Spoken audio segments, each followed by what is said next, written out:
अस्सलामु अलैकुम रहमतुल्लाह। मैं आपका भाई मोहम्मद अकरम।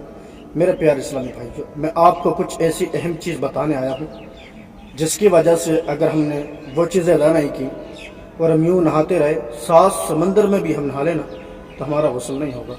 और वो हैं गुस्ल के फ़राइज़। गुस्ल में 3 फ़राइज़ हैं। अगर आपने इन फ़राइज़ों को अच्छे से कंप्लीट कर लिया है तब तो आप गुस्ल आपका हो जाएगा, आप पाक हो जाएंगे।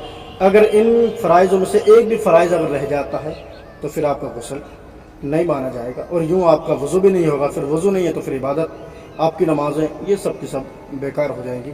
इसमें एहतियातन बहुत सारी चीज़ें हैं, आपको तवज्जो से गुस्ल करना है। मैं आपको बताता चलूँ, गुस्ल में 3 फ़र्ज़ हैं। गुस्ल में जो फ़र्ज़ हैं वो 3 हैं। पहला, कुल्ली करना। कुल्ली करने का मतलब ये नहीं है थोड़ा सा पानी लिया मुँह में रखा, पच दसी कर दिया, नहीं भाई। इसको आप पानी को लें और मुंह में डालें और अच्छे से पूरे मुंह में बेहतरीन तरीके से घुमाएं। उसके बाद आप दूसरा फ़र्ज़ अदा करें। दूसरा फ़र्ज़ नाक में पानी चढ़ाना।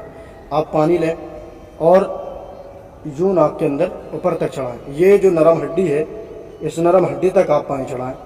और आपने पानी लिया और यूँ लगा दिया, तो इस तरीके से गुस्ल ये नहीं अदा होता है। ये फ़र्ज़ इस तरीके से अदा नहीं होता। इसलिए आपको अच्छी तरीके से, बेहतरीन तरीके से सफाई करनी होगी। और तीसरा फ़र्ज़ है तमाम ज़ाहिरी बदन पर पानी बहाना। जब नहाएं तो आप ख्याल रखें बगलों के नीचे, ये कानों के पीछे, आगे करबटों में, यानी कि ज़ाहिरी बदन जो जो दिखता है हर जगह आपको पानी पूरी बहाना है मेरे प्यारे इस्लामी भाइयों। लेकिन आप ये भी ख्याल रखें, इन 3 फ़राइज़ों में से एक भी छूट जाता है तो आपका गुस्ल नहीं अदा होगा। बहुत से इस्लामी भाई जो है ना, वो यूँ कहते हैं कि मैंने इस्तंजा कर दिया था खड़े होकर, अब मेरा इस्तंजा टूट गया है। ये यकीनन बहुत बड़ी एक बीमारी है। इस्लामी भाई खड़े होकर पेशाब कर लेते हैं जो कि जायज़ नहीं है। तो इसका भी ख्याल आपको रखना है कि पेशाब करना तो बैठ के, और पेशाब अगर किसी ने खड़े होकर कर लिया तो उससे गुस्ल फ़र्ज़ नहीं होता है। जो जिस्म से नापाकी निकली है वो बदन के जिस हिस्से में भी लगेगी वह हिस्सा नापाक हो जाएगा, वो कपड़ा नापाक हो जाएगा। उतने हिस्से को, उतने कपड़े को आप धो लें।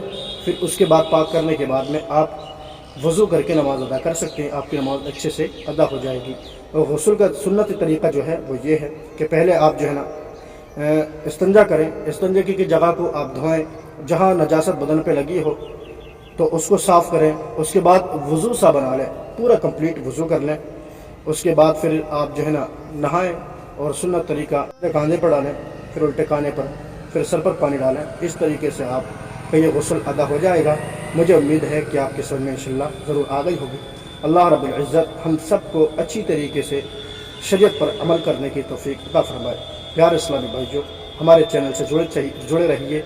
इस्लामी धमाके को आप फॉलो करें, सब्सक्राइब करें और लाइक करें और कमेंट ज़रूर करें। आपको मालूम था बताएं, माशाल्लाह खुशी होगी। और आपको नहीं मालूम था तो आप इससे इल्म हासिल करें और इस्लामी भाइयों को ज़्यादा से ज़्यादा दूर तक पहुँचाएँ। अस्सलामु अलैकुम रहमतुल्लाहि व बरकातुहू।